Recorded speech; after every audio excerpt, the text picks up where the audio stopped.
Alright, so there is a lie that is peddled by content creators and YouTubers all the time. And what I want to do in this video is just factually go through and address why this is absolute BS. But before I get started, I'm going to be talking a lot of crap about millennials and Gen Z in this video, because they are largely the culprits responsible for peddling this mistruth. But I just want to say this is not meant to just be a shot at millennials. There's plenty of other dumb scummery from every generation. If you're one of these people who's about to leave a comment that's like, millennials are so entitled and this is all their fault, for you guys are responsible for just as much dumb stuff and evil.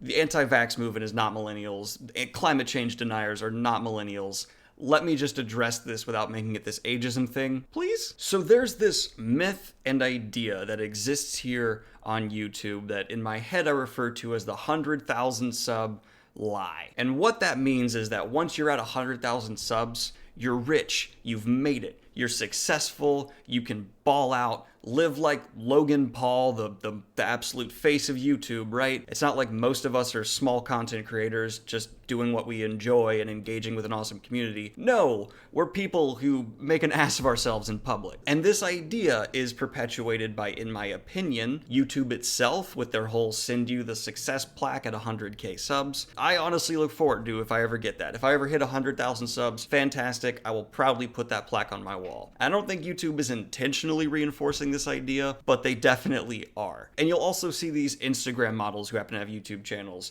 just young, rich kids who bought their way to success, who just throw up like, oh, I struggled so hard to get here, but I'm at 100,000 subs, 200,000 subs, and I'm so on top, I'm so rich. Here's the truth of it. At 100,000 subs, you are not rich. You can make a living. You could even possibly make a comfortable living if you're smart enough to diversify your sources of income, have Patreons, merch.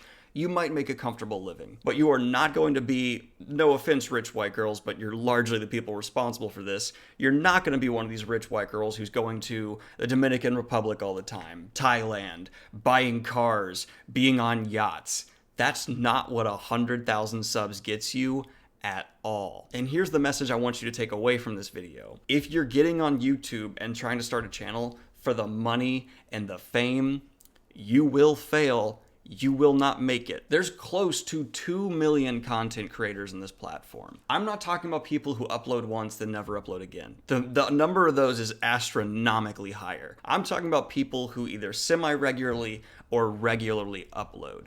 There are 2 million. Of those 2 million, only about 24,000 have over 100,000 subs.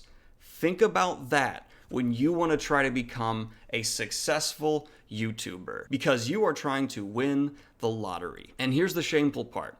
There are people who have 10,000 subs who make some of the best content on the platform, and they will never grow to anything close to 100,000. Their channel will probably die obscure, because unfortunately, this is not a platform that's all about work ethic and quality. Mostly, it's about trends, algorithms, and fast payoff. It is so hard to grow even to where I'm at. I'm only at 20,000 subs. I only know what I know because I talk to a few people who have a lot more subs than me, and trust me, they're not balling out. They're fine, they're comfortable, but they've just barely managed to switch to making YouTube a full-time job. For me, I'm at 20,000 subs right now, a little bit over. I'm making enough to help pay off some debts and buy equipment. A lot of the money I make goes back into the channel. So I know what you're thinking.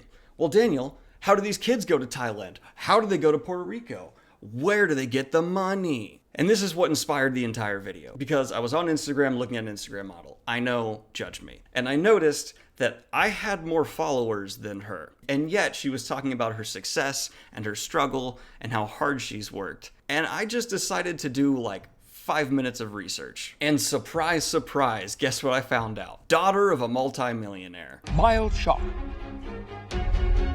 Oh my God, who could have seen it coming? What? And that's just the mentality now.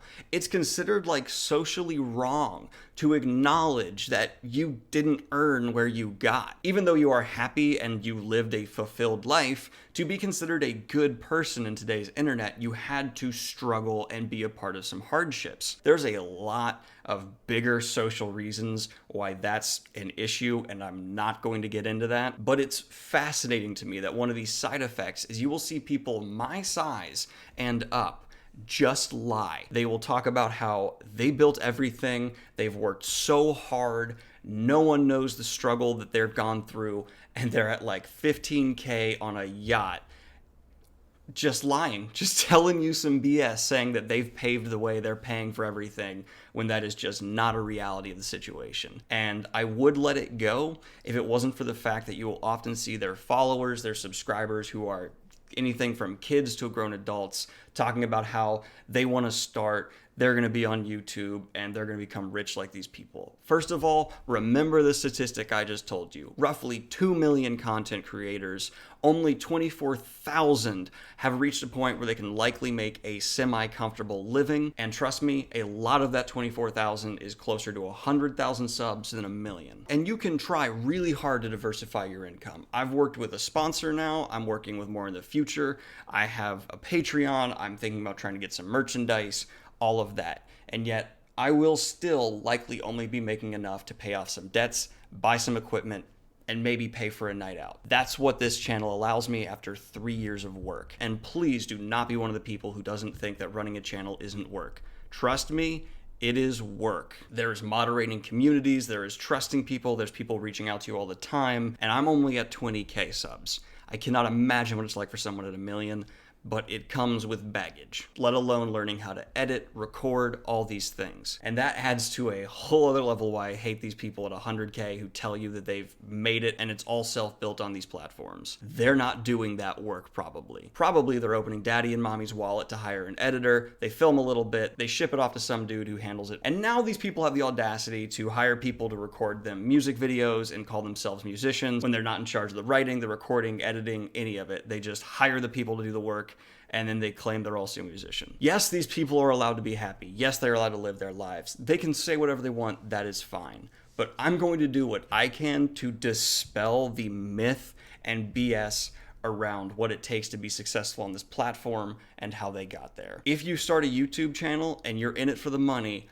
I am of the opinion you will fail, because how long it will take to see any payoff, let alone even your first check from Google, will likely be more than a year. In addition to that, you will get hate, you will get backlash. Being a small creator is the worst. Before I had 1,000 subs, I don't think I got many positive comments at all. Mostly just, you suck, your quality's terrible, stop what you're doing, because people don't realize it takes practice and rehearsal to get where you are. Go watch my first video compared to any of the ones I have now. So moral of the story, if you see someone at 70, 80, 90, 100,000 subs, to 200 to 300,000 subs, buying Rolexes and cars and claiming that YouTube's paying for it all. Bull. Okay, maybe at 300,000 subs, but even then, you're not living a Leonardo DiCaprio life. There's a reason you still see huge YouTubers taking on sponsors, because they try to live these super celebrity lives when they're not making those paychecks. So they'll do some online child gambling sponsor and risk it all for a big fat 6-figure paycheck they desperately need to maintain the life that they've built for themselves. And that brings me to my final point. Yes, you can build a following. I have 20,000 subs. Maybe 1,000 to 5,000 of those people watch most videos I put up. Most sub and forget, and that's true for even the biggest. Hell, look at PewDiePie. He's pushing 90 million subscribers, and he has maybe 5, 6, 7 million views on a video. All of this is a gamble. Success in this industry is a flash in the pan, and you should never think of it as your next career move. It will not pay off. The reason I do it is I love the community I've built. I love the Discord server, talking with you all, hosting fantasy news. It's opened a couple of doors in terms of who I can talk to. And now I get to watch Wheel of Time, my favorite book series, become a TV show and have an incredibly small voice within that community. And that means the world to me. And I cannot wait to watch this all come to fruition.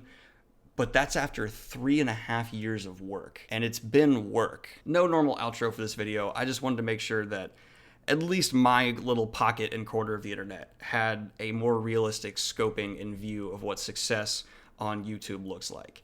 You're not balling out at 100K subs. You're making a living. You're not buying Rolexes, Bentleys, all this stuff. And the people who tell you that they are at that level are lying to you. That's all I had to say. I hope you guys are enjoying your weekend. Have a good one. Peace.